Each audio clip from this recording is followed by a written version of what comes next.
Baik, Assalamualaikum warahmatullahi wabarakatuh. Salam dan bahagia. Perkenalkan, nama saya Ardi Gunawan. Saya dari Universitas Sarjana Wiyata Taman Siswa. Di sini saya akan membuat atau mempresentasikan cara pembuatan KPI, Key Performance Indicator. Sebelum kita lanjut ke cara pembuatannya, di sini saya akan menjelaskan sedikit apa sih itu KPI. KPI atau Key Performance Indicator adalah parameter yang digunakan untuk menilai serta menggambarkan efektivitas kerja karyawan dan keberhasilan perusahaan dalam mencapai target dan tujuan bisnisnya, baik jangka pendek maupun jangka panjang. KPI sendiri memiliki ciri-ciri. Yang pertama, ukuran yang sering digunakan, non-finansial dan diketahui oleh manajemen. Seluruh pihak dalam organisasi mengerti dan memahami KPI, tanggung jawab pada tim dan individu, dan yang terakhir memiliki efek yang sangat signifikan, komprehensif, dan lebih positif. Selanjutnya, mengapa KPI itu penting?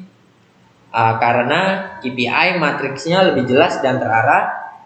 Yang kedua, target bisnis lebih bisa terukur. Ketiga, meningkatkan motivasi kerja. Keempat, membangun akuntabilitas perusahaan. Dan yang terakhir, indikator dalam mengasah kemampuan. Mungkin itu saja penjelasan singkat saya tentang KPI.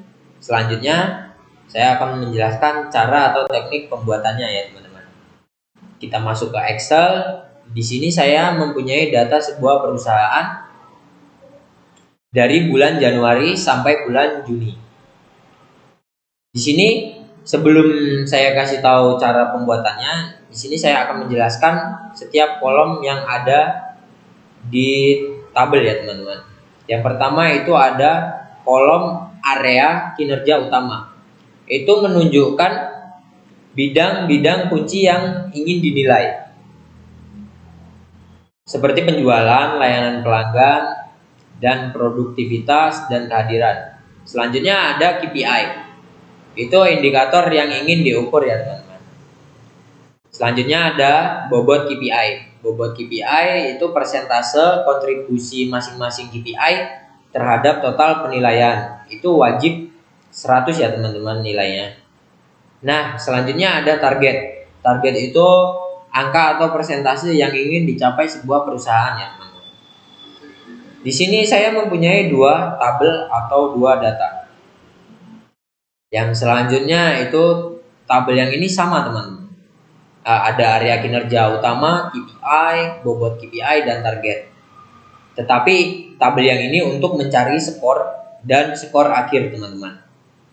Saya jelasin, untuk mencari skor itu mempunyai dua rumus ya teman-teman. Yang pertama rumusnya realisasi dibagi target dikali 100, dan rumus yang kedua itu target dibagi realisasi dikali 100. Mungkin teman-teman bingung apa bedanya rumus yang pertama dan yang kedua. Oke, mungkin saya jelasin untuk bedanya. Yang pertama itu untuk mencari nilai KPI maksimal. Artinya pencapaian semakin tinggi itu semakin bagus. Nah, sebaliknya rumus yang kedua itu untuk mencari nilai KPI minimal. Jadi semakin rendah semakin bagus.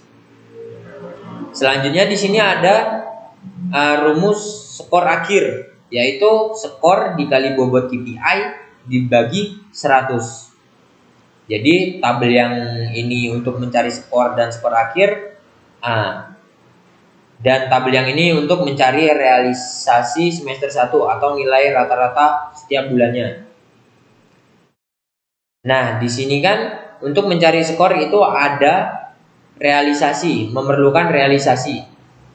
Jadi sebelum mencari skor dan skor akhir, itu kita perlu mencari realisasinya dahulu, mencari nilai rata-ratanya. Karena setiap bulannya persentasenya kan berbeda-beda ya teman-teman. Bulan Januari 9, Februari 11, Maret 8, April 9%, Mei 10%, Juni 8%. Jadi berbeda-beda. Jadi yang kita cari itu realisasi atau nilai rata-ratanya, teman-teman. Untuk mencari nilai rata-ratanya, contohnya itu seperti ini, teman-teman. Kita hapus dahulu. Jadi kita tekan tabel lalu kita sama dengan kita ketik sum, kita buka kurung, kita mau mencari nilai rata-rata dari bulan Januari sampai bulan Juni. Jadi kita blok ya teman-teman. Kita blok dari bulan Januari sampai bulan Juni, kita tutup kurung, kita bagi 6. 6 itu 6 bulan ya teman-teman. Karena dari Januari sampai Juni itu 6 bulan. Jadi habis itu kita enter. Nah, jadi muncul nih nilai rata-rata dari bulan Januari sampai Juni penjualannya itu 9% ya teman-teman. Nah, selanjutnya pun seperti itu teman-teman. Untuk mencari yang kedua itu seperti itu. Nah, setelah saya mencari realisasi, jadi setelah saya cari itu seperti ini ya teman-teman. Setelah saya cari semua, baru saya bisa mencari, baru kalian bisa mencari skor dan skor akhirnya. Setelah kalian mencari realisasi atau nilai rata-ratanya. Untuk mencari skor dan skor akhirnya, contohnya seperti ini. Kita klik tabel skor, lalu kita sama dengan, habis itu kita klik realisasi. Di sini kan saya menggunakan yang pertama ya teman-teman. Jadi realisasi dibagi target.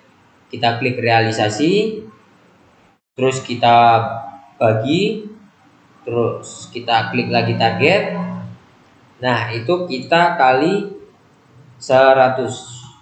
Selanjutnya kita enter. Nah, muncul skornya teman-teman. Jadi skornya itu 90. Dan seterusnya pun seperti itu teman-teman. Jadi sama dengan masukin rumusnya, kita klik realisasi, dibagi target, terus kita kali 100, terus kita enter. Nah, seperti itu ya teman-teman. Sama juga untuk mencari skor akhirnya teman-teman. Kita klik skor akhir, kita masukin sama dengan, selanjutnya kita klik skor, terus kita kali bobot KPI. Kita klik bobot KPI, terus kita bagi 100. Kita bagi 100. Nah, kita enter. Nah, jadi seperti ini teman-teman. Dan selanjutnya pun seperti itu teman-teman, sampai nanti muncul jumlah atau totalnya di sini teman-teman. Jadi sebelum teman-teman mencari skor dan skor akhir, teman-teman harus mencari realisasi atau nilai rata-ratanya teman-teman.